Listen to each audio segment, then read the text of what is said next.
Ikaw nagdemonyo ka, sa pangalan ni Jesus, pinalala siya. Ngayon din, lumayas ka. Ngayon sabi ko, napansin ko, yung may kamay ako sa noo niya, parang hindi makagalaw yung kamay paa. Sabi ko sa apat na lalaki, bitawan ninyo. Sir, apat niya. Ikaw pa basta sumunod kayo sa akin. Binitawan. Hindi nga makagalaw yung paa kami. Sabi ko, may himala rito. Ito ngayon mga kapatid. Paulit-ulit yung pinapalayas yung demonyo. Ayaw lumayas. Hanggang sa naramdaman ko, yung balahibo ko, nakatayo na rin. Tapos yung pako, parang hindi na rin sumasahit sa lupa. Sabi ko, napasok-pasok ko na ito, ganito pala talaga ito. Alam niyo mga kapatid, huminti ako sandali. Sabi ko, nakasulat naman, di ba?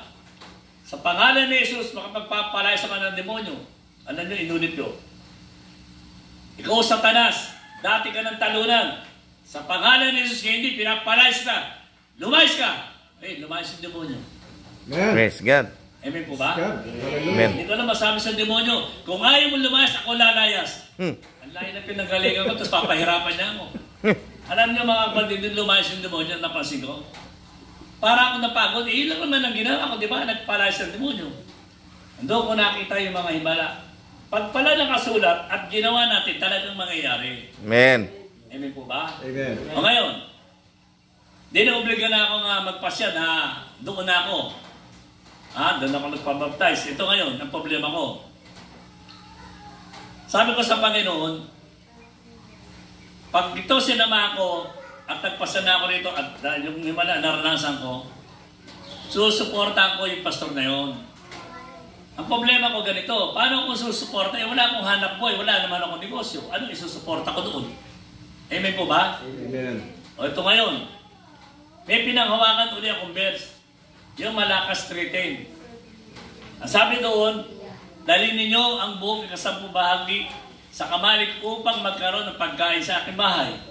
At subukan ninyo sa mga bagay ito, kundi ko bubuksan ang mga durungan sa langit at ibubuhos sa inyo ang isang pagpapala na walang sapat na silid na kalaligan.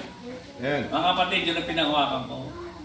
Kung nangyari pagpapala sa demonyo, yung pagpapagaling, itong pagbabalik ng ikapu, sisiguro-digod, mangyayari din.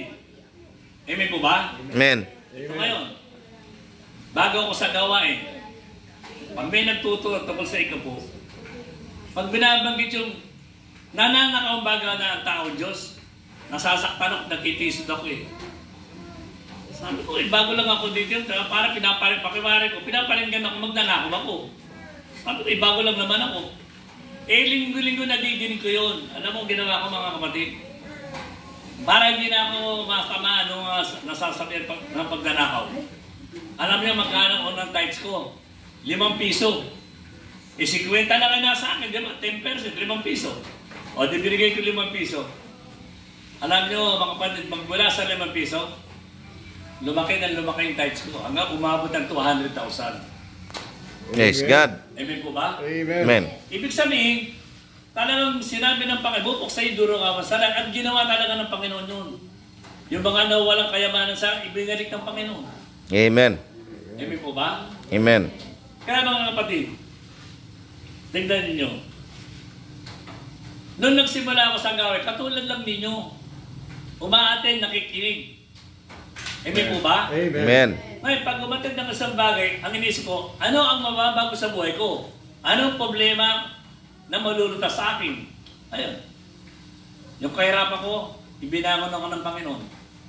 Yung gulo sa pamilya, naging maayos. Hanggang sa lahat ng pamilya ko, nabaptize na. Amen. May Kristiyano lahat. Praise Amen po ba? God. Amen. Ano ang binalik ng Panginoon? Yung kayamanan. Yung pagkakaisa, pagmamahal sa pamilya. Amen po ba? Amen. Ganon din, yung relasyon namin sa kapwa namin, naging maganda. Dati kasi dami kong kalaban dun eh. Dahil sa politika, naging chairman kasi ko dun eh. So lahat ng followers o kalaban kong chairman, galit lahat sa akin yun. Amen po ba? Amen. Ngayon, sabi ko, kaya na matatapos yung problema nito sa barangay namin, nag-aaway-aaway yung mga tao. Yung follower ko, matatapang, nilalabanan yung kabila.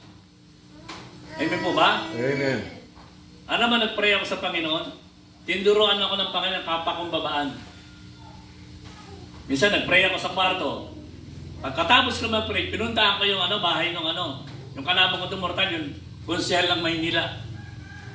Pinuntahan ko sa bahay, kumatok ako. Ayaw ko pag-buksan makakala, manggugulo ako. Dahil mahilig kong pumasok ng mga bahay na may bahay, may dala akong baril pagka may away. So yung konsehal, hindi ako binuksan ng pinto. Sabi ko, pare, mayroon lang akong sasabihin. Napilitin sa buksan, pero nakita mo, sa naiilang. Amen. Sabi ko, pare, wala akong dala. Gusto ko lang makapag-usap sa'yo. Alam mo, sabi ko sa kanya, ganito lang. Kasi napag-aaway tayo ng mga tao, di ba? Hindi naman tayo nag-uusap, pero ba tayo nag-aaway? Sasabihin ng mga tao, may sinabi kong ganito. Sasabihin ng mga tao, may sinabi kong ganito. Pero nag-aaway tayo. Ang tanong, hindi naman tayo nagkakaharap, di ba? Ngayon, sabi ko sa kanya, sige pare, kung ano man pagkukulang ko, pasensya na. Humingi ako ng sorry sa'yo. Kung ano man nadinig mo, baliwalay mo yun. Ngayon, pag meron ko nadinig na sinabi ko laban sa'yo, ako kausapin mo. Pag nanggaling sa tao, huwag paniwalaan yun. Alam niyo mga kapatid, nag-iyakan kami ng konsyal. Nagkapatawaran kami. Kita nyo ha?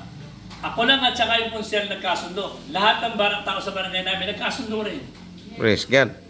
Amen po ba? Amen. Kasi nakikita ko bilang mga namumuno sa barangay, yung follower ko, galit sa kabila. Yung kabila, galit din naman sa mga follower ko. Nung nagkasundo kami, naobliga sila magkasundo. Nakita niyo mga kapatid, di ba? Amen. Kanya lang, naramdaman ko noon, nung pagkatapos kong mag-sorry doon sa konsyal, lumalabas ako ng bahay, parang pakiramdam, parang yung pangako di sumasahit sa lupa. Yung mas sobrang kagalakan. Ganun pala yung Amen. yung pakumbaba ka, pag naglakad ka, parang ka nakalutang.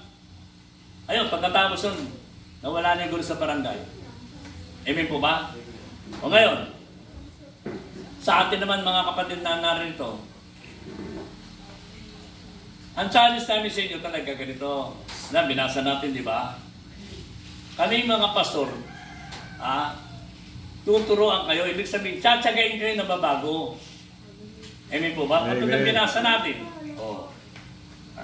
Para maging malinaw sa inyo na yung sinasabi namin, nakasulat. Ang sabi rito, patatagin ang pananampalataya nila sa pamamagitan matyagang pagtuturo. Amen po ba? Amen. Ngayon, kung kami matyagang magtuturo, matyaga rin kayong dumalo. Amen po ba? Amen. Kung gusto niyo mabago buhay niyo, makaawas sa kahirapan, kung ano man problema sa pamilya, karamdaman man dumala kayo, sisiguraduhin ko matatapos lahat ang problema ninyo. Amen. Amen. Amen po ba? Amen. Nung Kristiyano na ako, doon ko nakita na yung mga magulong pamilya na ayos. Yung sobrang hirap, nakakaawas sa kahirapan. Yung may sakit, gumagaling. Ano ba Amen. mahanapin natin sa Panginoon? Amen. Amen po ba? Amen. Kapag dumadala kayo mga kapatid, ang challenge sa amin, 4 na buwan dumalo kayo. Pag walang nabago sa buhay ninyo, huwag na kayo bumalik. Amen. Ang pastor, hindi nagpapa